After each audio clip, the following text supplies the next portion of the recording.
So look, today I'm excited about our Monday calls. Feedback's going very well.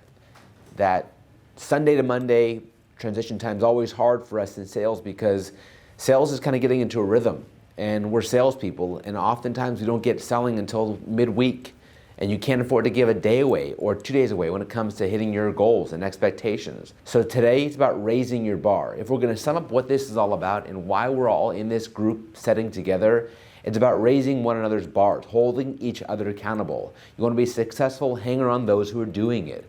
I love talking to all you guys in my private one-on-ones because you guys raise my bar. Because when I see someone practicing great technique, I can share that openly with the rest of you all. It's easy to be average, to get in today, Monday, and do the same thing you did last Monday. Well, how is that getting you better? How are you reaching your potential if you're not raising your bar? Getting 5 more phone calls in this Monday than you got in last Monday. Taking your meeting and making it much more influential and getting more deals quicker out of that meeting. It's about what do you want from your job, from your career, from your life. It's about not just using your skill, but using your desire. I studied 2 people this weekend. One was Wayne Gretzky. He wasn't the fastest skater in the world, didn't have the biggest slapstick in the entire world. What he was really good was in anticipation, understanding where the puck was going and skating to the puck. I also studied Michael Jordan, who in my mind, and many will agree, is the greatest basketball player of all time.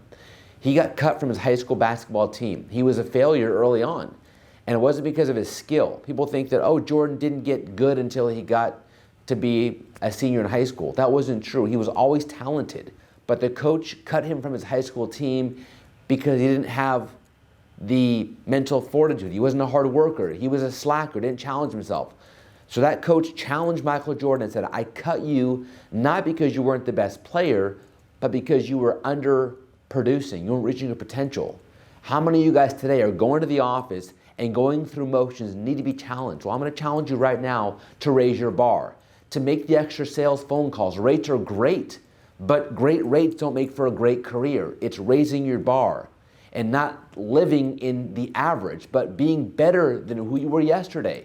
And saying, I can do more. I can make more phone calls. I can get up a little bit earlier. I can stay a little bit later. I can not give up when I lose that lead. I can fight a little bit harder. I can change my game. I can raise my bar. And that coach who challenged Michael Jordan challenged him to create better work habits. And that's us today. You can't change the market. You can't change the lead source sometimes. You can't change your partners, but you can change your expectations of yourselves. And that's what we're about today, raising our bar and challenging yourselves to be more disciplined and work a little bit harder than you did the day before. And that's called raising the bar. So what is your bar and how do you raise your bar in mortgage? Your bar is your before, your during, and your after. Your before, during, and after equals your production. So raising your bar is raising your production and your output as a loan originator. So your before is what you do before the day starts. How do you raise that bar of your pregame? Your during is what you raise during the day. How do you execute at a more flawless level when you're actually working on your mortgage business? And after, how do you raise your bar after hours so that your next day is more effective? So in the before, how do you wake up? How do you wake up every single morning? How do you raise that bar? Your mindset must be rising and grinding, getting up with passion. You know those days when it's maybe things hit right for you, or days when you know the bond market just dropped, or days where Feds cut the rates so you know there's a price improvement in the morning, and that day you wake up just on fire. That's what you have to find more often, is those fire days. So raise that bar. Trick and challenge your mind to think, I just got a $50,000 deposit yesterday. I'm going to wake up and have my focus be a little bit more acute. That's every single day. It's rising and grinding, getting up earlier. I can't tell you how important that first hour of the day is. Are you winning the hour, or is the hour winning you? If you have kids and you're that either stay-home parent, or you're the parent that's got to get the kids to school, or you're working with your spouse, it's getting up before the kids, getting your day started early, game planning, mental focus, self-talk, looking in the mirror, working out, that intensity. That's what we're all about. This group is about rising and grinding and winning and mastering the first hour of your day. If you win the first hour of your day, the day is easier from there. If you're having trouble getting up, get up 10 minutes earlier every single day. And by the end of the week, it's been an hour of earlier waking up access. How do you win during the day? It's about green time. This business is made or lost based on, are you originating or are you not originating? The in-between is different functions of technique we're working on. But are you spending the 3 hours per day that you need to be spending that it will take to make you a millionaire? It is an absolute shame that you're working 8 hours a day to 10 hours a day and you're not making $1 million a year. Raise your bar. I spend 3 hours a day on my business, but focusing on originating. If you can dedicate that and you can focus and raise your bar to do that and be disciplined to block out all other distractions, you will hit your goals and you will shatter your wildest expectations.